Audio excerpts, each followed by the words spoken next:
Queria convidá-los a abrir suas Bíblias no Evangelho segundo Marcos, capítulo de número 1, capítulo 1 de Marcos. Vamos ler dos versículos 14 e 15. Diz o seguinte: Depois que João foi preso, Jesus foi para a Galileia, proclamando o Evangelho de Deus. O tempo é chegado, dizia ele. O reino de Deus está próximo. Arrependam-se e creiam no Evangelho. Vamos ler comigo o versículo 15, todos juntos? O tempo é chegado, dizia ele. O reino de Deus está próximo. Arrependam-se e creiam no Evangelho. Que o Senhor Jesus nos ilumine, que o Espírito Santo aplique essa palavra em nosso coração. No texto em que nós lemos, nós nos deparamos exatamente com esse tipo de notícia. Uma notícia em que o mundo nunca mais foi o mesmo depois dela. Uma notícia que marcou, aconteceu um momento de virada na história. Nós lemos, aqui no texto que lemos em Marcos, nós vemos o início do ministério terreno de Jesus. O início do seu ministério e o início do seu evangelho. Marcos, o evangelista que escreve, resume muito bem a mensagem central desse ministério. Ele sintetiza em poucas palavras, nos versos que a gente repetiu, sobre a mensagem central do ministério de Jesus. O que ele disse? Aí no versículo 15, o tempo está cumprido, o reino de Deus está próximo, arrependam-se e creiam no Evangelho. A palavra Evangelho, ela não foi inventada por Marcos, não foi inventada por nenhum outro escritor bíblico, nem pelo próprio Jesus. A palavra Evangelho, ela já existia no mundo antigo, já existia lá em Roma. Mas a diferença é que essa palavra, ela não era religiosa. Ela era uma palavra política. Foram achados arqueológicos uma pedra muito famosa chamada de Inscrição de Priene, do ano 9 a.C., muito perto ali de Jesus nascer, que ela já falava sobre a palavra evangelho. Ela anunciava o nascimento de César Augusto como essas boas novas. O nascimento do imperador como uma boa nova, ou seja, como um evangelho. Evangelho significa boa nova. E a palavra evangelho era plenamente utilizada. Pode ser para nascimento do imperador, para o fim de guerras, para o início de uma nova era, para decretos importantes. Seja o que for, existiam as boas novas do evangelho, os evangelhos que existiam naquele tempo. No entanto, aqui no texto que lemos, surge na Galileia chamada dos gentios, uma região periférica do império, distante, surge Jesus, anunciando um outro evangelho. Esse evangelho que Jesus anuncia, ele não é político, mas é espiritual. Não era do Império Romano, mas era do reino de Deus. E não era boa notícia sobre algum governante humano, mas era sobre o governante de todo o universo.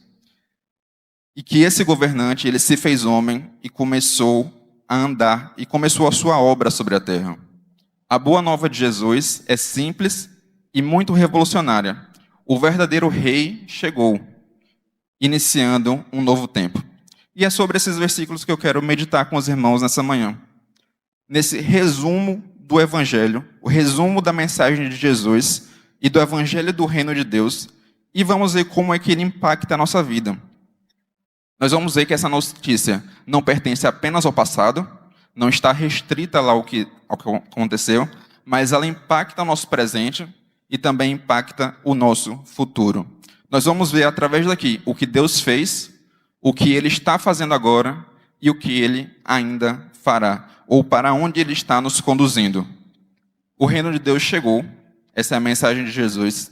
Então vamos organizar dessa forma: o passado, o presente e o futuro. Aquilo que Jesus anunciou que foi feito, o tempo foi cumprido. O que Ele está fazendo agora, quando Ele fala que o reino está próximo, o reino chegou, e também o que Ele deseja fazer no futuro, através de arrependimento e fé. Amém? Conseguiram acompanhar? Em primeiro lugar, então, vamos ver o que Deus já fez. O reino que foi inaugurado. O tempo está cumprido. Jesus começa dizendo o seguinte, no versículo 15. O tempo está cumprido. O tempo está cumprido. O tempo chegou à sua plenitude. A palavra no original aqui, traduzida para tempo, é uma palavra conhecida dos irmãos que gostam de EBD, dos irmãos que frequentam. É a palavra kairos, ou kairos. O que significa kairos? Significa o tempo certo, tempo oportuno, o tempo de Deus, o tempo determinado por Deus. Então, o que Jesus está falando? Que o tempo certo, o tempo oportuno, o tempo apropriado de Deus chegou. E a ideia não é a outra palavra que existia, que era cronos, não era simplesmente o tempo cronológico, mas realmente uma palavra com caráter teológico. O tempo certo chegou. Chegou o tempo, chegou o momento decisivo de Deus. Mas não é simplesmente chegou o tempo. Ele diz que o tempo está... O quê? O que ele está falando aí? O tempo está cumprido. O tempo está cumprido. A palavra que é usada aqui para cumprido, ela dá a ideia de completar, de completo, de encher até o topo, até transbordar. É como se o tempo, imagina o seguinte, fosse um copo, e o tempo ele é completo, ele é preenchido completamente, ele alcança até o topo do copo. Então o tempo ele está cumprido. Mas o que isso significa para a gente? Jesus está dizendo que com a vinda dele, tudo que havia sido prometido foi cumprido e alcançou o seu ápice naquele momento. No momento em que Cristo chega e começa a pregar o Evangelho. Todas as promessas do Antigo Testamento alcançaram seu cumprimento perfeito na pessoa de Jesus Cristo. Tantas promessas que existiam dos profetas foram cumpridas. Veja, por exemplo, abra comigo sua Bíblia em Isaías, capítulo 9. Versículos 1 e 2 a gente vai ler, e depois o versículo 6. Isaías 9, versículo 1. O profeta Isaías diz: Contudo, não haverá mais escuridão para os que estão aflitos. No passado, ele humilhou a terra de Zebulon e de Naftali, mas no futuro honrará a Galileia dos gentios, exatamente o lugar onde Jesus estava pregando. O caminho do mar, além do Jordão. O povo que andava em trevas viu uma grande luz. Sobre os que viviam na terra da sombra da morte raiou uma luz. E qual foi essa luz que raiou? Versículo 6. Porque um menino nos nasceu, um filho nos foi dado, e o governo está sobre os seus ombros. Ele será chamado Maravilhoso, Conselheiro, Deus Poderoso, Pai Eterno e Príncipe da Paz. Jesus chegou e essa promessa foi cumprida. Era isso que ele estava dizendo. O tempo está cumprido. O tempo de todas as promessas do Antigo Testamento se cumpre nele. Aquela promessa de Isaías, de um governante, de um rei que traria luz às trevas, começou a se cumprir. Uma nova fase da história foi inaugurada por Jesus. Tudo aquilo que Israel aguardava, um reino, um Messias, restauração, começava a se cumprir em Jesus. Veja também o que diz Gálatas 4:4. Epístola de Gálatas 4:4. Paulo diz o seguinte: Quando, porém, chegou a plenitude do tempo, Deus enviou o seu Filho, nascido de mulher, nascido debaixo da lei. Jesus veio na plenitude do tempo, no tempo que havia sido estabelecido por Deus para que ele viesse. Ele não veio nem antes, nem depois. Ele veio no tempo certo, no tempo oportuno, no tempo em que Deus quis que ele viesse ao mundo. E Hebreus 1 também, a epístola nos fala que Deus nos falou por muitos profetas no passado, mas agora estava nos falando por meio do seu Filho Jesus. O Filho de Deus não era simplesmente mais um profeta, mas era a própria encarnação de Deus. Jesus veio, o tempo estava cumprido. O tempo certo de Deus havia chegado. Mas e a gente? O que a gente aprende com isso? O que a gente pode aprender com essa mensagem de que o tempo chegou? O que Deus fez no passado? Em primeiro lugar, o que a gente aprende com isso é que Deus, ele nunca atrasa. Deus nunca está atrasado. Tem um filme, que era um livro, que é O Senhor dos Anéis, que tem um certo momento que o Gandalf ele fala, o Bilbo reclama com o Gandalf, que é um mago, de que ele estava atrasado. E eu tenho quase certeza que o escritor ali, o Tolkien, que era cristão, ele colocou essa frase com um fundo de verdade ali. O mago, ele disse que um mago nunca se adianta, um mago nunca se atrasa, ele sempre chega no momento que queria chegar. Deus é assim também, meus irmãos. Deus nunca se atrasa, Deus nunca se adianta. Ele sempre chega no tempo em que ele pretende chegar. Porque ele faz tudo no tempo certo, no tempo oportuno. Será que às vezes a gente não pensa que Deus atrasou conosco? Será que às vezes a gente não quer que o nosso tempo que seja o tempo de Deus, que Ele faça as coisas que a gente quer no tempo dele, a gente acaba tentando impor nossa vontade a Deus? Será que esse ano que passou, será que você não achou que Deus deveria ter feito alguma coisa que Ele não fez? O que será que a gente acha que a gente quer que tivesse acontecido, mas queria colocar sobre Deus a nossa vontade? Mas, meus irmãos, assim como Ele enviou o Filho dele ao mundo no tempo certo, Ele age em nossa vida no tempo certo. O tempo é de Deus, o tempo não é nosso. Não precisamos nem ter medo, nem ter dúvida que Ele vai agir, porque Ele é o soberano, Ele cumpriu as promessas dele do Antigo Testamento no tempo certo, Ele cumprirá as promessas dele na nossa vida também no tempo certo. Quando entregamos tudo na mão dele, Ele não se atrasa, Ele nem se adianta, Ele age no tempo certo. Em segundo lugar, o que a gente aprende aqui com essa simples declaração? Vemos que o Evangelho, ele não começa com aquilo que fazemos. O Evangelho não começa em nós mesmos, mas começa em Deus. Deus é que toma a iniciativa, Ele que fez promessas e Ele cumpre as suas promessas. O Evangelho começa com essa iniciativa divina. Ele fez promessas de redenção aos profetas e cumpriu todas elas ao enviar seu Filho ao mundo. Deus cumpre suas promessas, meus irmãos. Ele age não apenas no tempo, mas também da forma como Ele quer. A forma é a forma de Deus, não é a nossa. A gente não é Deus, a gente é ser humano, e cabe a nós nos render à vontade que é boa, perfeita e agradável desse Deus. Somente Ele sabe o tempo certo para a nossa vida. Para mim e para a sua vida, Ele tem o tempo certo. O tempo está cumprido. Jesus chegou. O reino chegou. Foi isso que Deus fez no passado. Foi isso que Ele anunciou. Ele cumpriu suas promessas e cumpriu no tempo certo. Amém? Mas não apenas o que Deus fez no passado. O texto ele avança e nos mostra o que Deus está fazendo no presente. O que Jesus fala depois que ele diz aí sobre o tempo está cumprido, e o que mais? O reino, vamos lá? O reino de Deus está próximo. Deus cumpriu suas promessas, o tempo está cumprido, e agora, no tempo presente, o reino de Deus está próximo. Depois de falar, então, que o tempo se cumpriu, Jesus fala o que está acontecendo no tempo presente, que é o reino de Deus está próximo. Meus irmãos, o reino de Deus era um conceito que eles debatiam naquele tempo. Eles já conheciam sobre essa ideia do reino de Deus em oposição justamente ao império de César, ao império romano que existia. E os judeus, eles aguardavam com grande expectativa que o reino de Deus fosse implantado através deles. Eles queriam se livrar do jugo de Roma, queriam ser livres dos impostos abusivos que existiam lá do Império Romano. Eles aguardavam o Messias prometido para romper com tudo aquilo. E Jesus chega dando essa boa notícia. O reino de Deus está próximo. E o que ele está querendo dizer com próximo? Não está querendo dizer que vai chegar daqui a pouco, espera mais um pouquinho que está chegando. Não, ele está dizendo que está literalmente às portas. O reino de Deus está iminente, ele está pronto para se manifestar. Ele não está mais longe, como os profetas anunciavam, mas ele nem foi adiado, mas ele agora está ao alcance.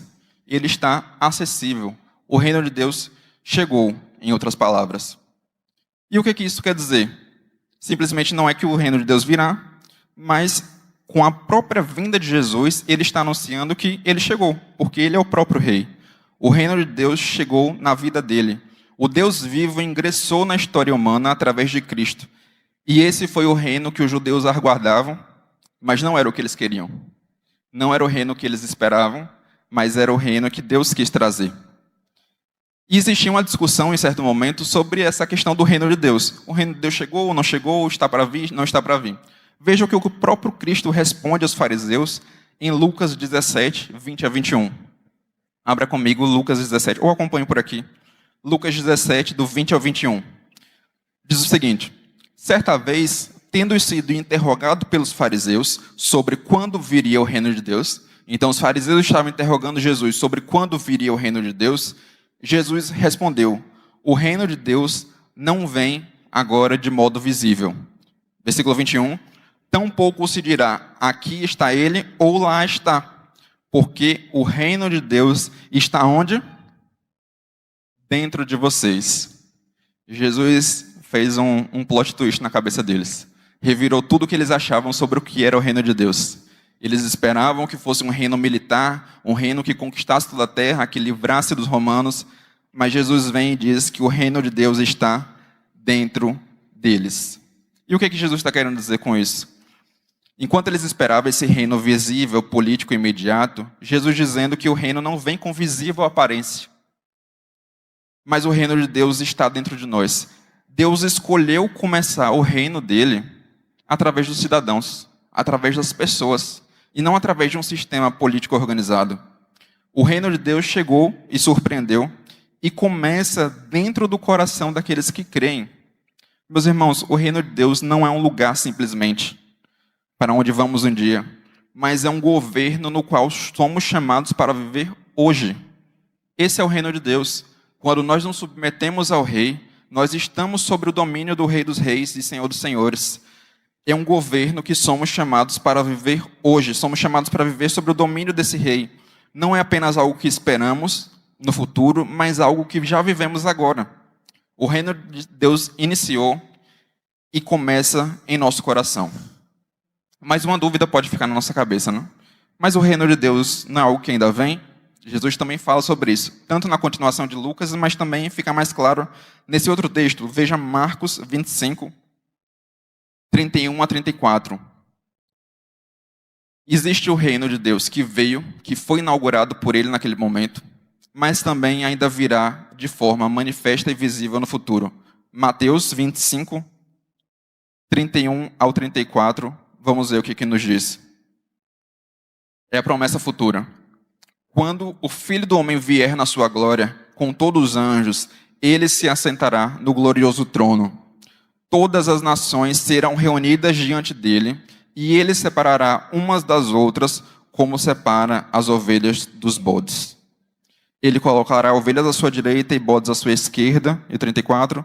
Então o rei dirá aos que tiverem à sua direita: venham benditos do meu Pai, recebam como herança o reino que foi preparado para vocês desde a criação do mundo. O que está acontecendo aqui? O reino chegou? Sim. Só que ele começou não da forma como os judeus esperavam, mas no nosso coração, no coração daqueles que creem. Mas também o reino ainda virá. O reino completo ainda será manifestado. O reino que a gente espera visivelmente, ele ainda haverá um dia em que nós poderemos ver ele claramente. Haverá um dia em, como Filipenses fala, Paulo fala aos Filipenses, em que todo joelho se dobrará ao nome de Jesus, nos céus, na terra e debaixo da terra. E toda língua confessará que Jesus Cristo é o Senhor, para a glória de Deus Pai. Haverá esse dia, meus irmãos, em que o reino de Deus será plenamente visível. Mas esse reino já começou aqui, já começou agora. Cristo iniciou o reino na sua primeira vinda. Ele será plenamente visível e manifestado na segunda vinda dele, mas Cristo já reina agora. É o que alguns teólogos, Israel não está aqui hoje não, né? Quando é teólogo eu sempre falo para ele que agora ele é oficialmente teólogo. Mas é o que alguns teólogos chamam de uma tensão escatológica, ou o já e ainda não. O que isso quer dizer? O reino de Deus já começou? Já, mas ainda não é plenamente visível. Ele já começou, já está sendo seus efeitos aqui na terra, mas ainda aguardamos pela concretização e materialização dele.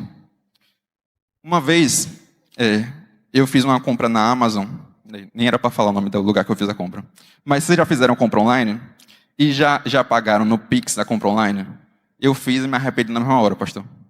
Porque o que aconteceu? Eu tive a sensação clara do que é já e ainda não. Eu paguei o produto no Pix, eu vi o dinheiro saindo toda da minha conta, e o produto não tinha chegado ainda.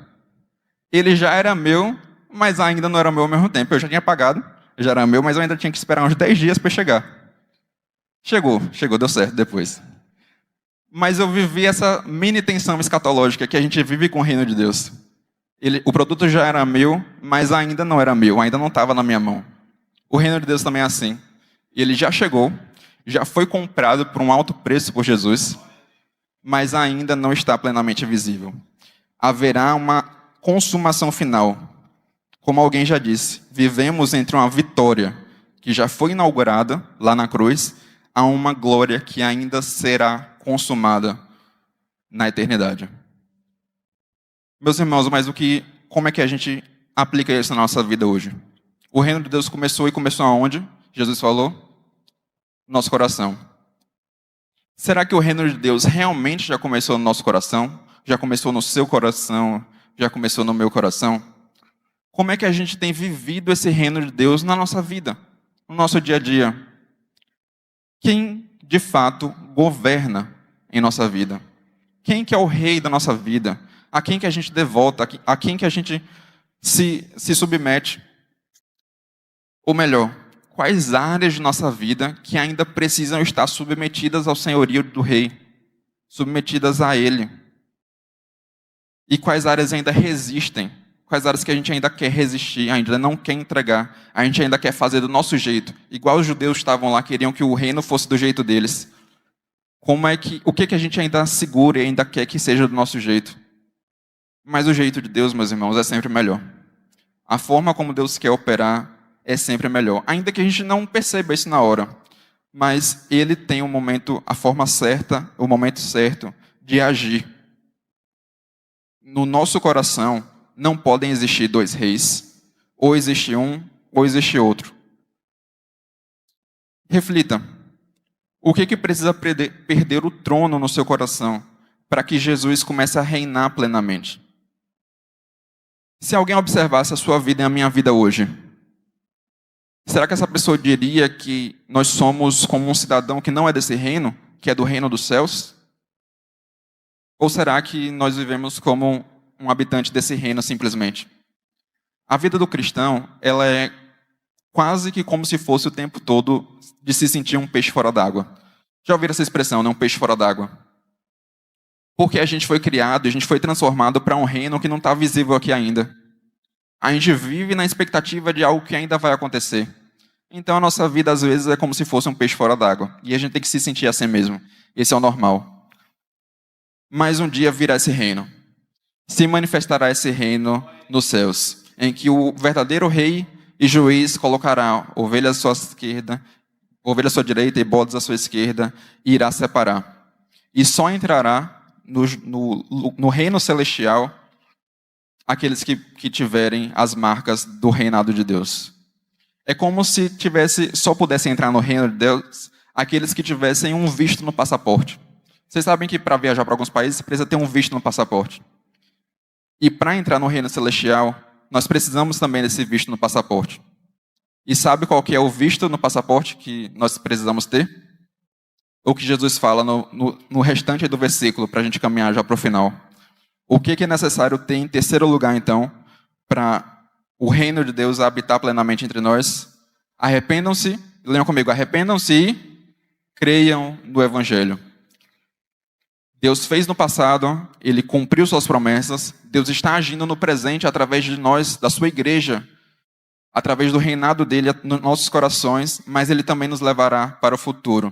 E arrependimento e fé, arrepender e crer no Evangelho que nos colocam nesse futuro. Jesus está chamando, está manifestando o seu reino através dos crentes e Ele nos convida a responder. Ele nos convida a responder a sua mensagem. E para isso ele usa duas palavras. Vamos meditar um pouquinho nelas. Arrependimento e fé. E crer no Evangelho. Arrependimento e fé. Primeiro, o que é arrependimento? Você sabe o que é arrependimento de verdade? Arrependimento é um simples remorso emocional? Não. Arrependimento é se sentir mal pelo erro? Arrependimento é simplesmente ter medo das consequências dos nossos atos? Não. Arrependimento é uma mudança completa na mente que implica em mudanças de atitude, mudança na nossa vida. É uma mudança tão radical que não fica somente na mente, mas ela desce da mente para o coração e para as nossas ações. É como realmente se trocasse de senhores, o Senhor do nosso coração. Não é se sentir mal por ter errado, mas é decidir viver sobre o novo Senhor. Uma vez, pastor, eu estava dando aula sobre isso na classe dos adolescentes. E os adolescentes às vezes fazem umas perguntas difíceis, né? Não pensem que é fácil dar aula para os adolescentes, não, que vocês sabem como é, né? Os adolescentes fazem cada pergunta. E eu falando, acho que eu estava focando muito nessa questão de que arrependimento é mudança de atitude, mudança de vida. E aí ele me perguntou o seguinte: mas será que será que eu, por não ter conseguido abandonar o meu pecado, significa que eu não me arrependi? Aí eu congelei assim, parei para responder, respirei uns 2 segundos. O que eu digo agora, né? E a minha resposta foi a seguinte: talvez sim, talvez não. Não tem como a gente saber. O arrependimento, de fato, ele começa no coração, ele começa na mente, melhor dizendo. E se a nossa mente, nosso coração foi atingido, ele irá desenvolver para nossas atitudes verdadeiramente. Só que qual que é a diferença?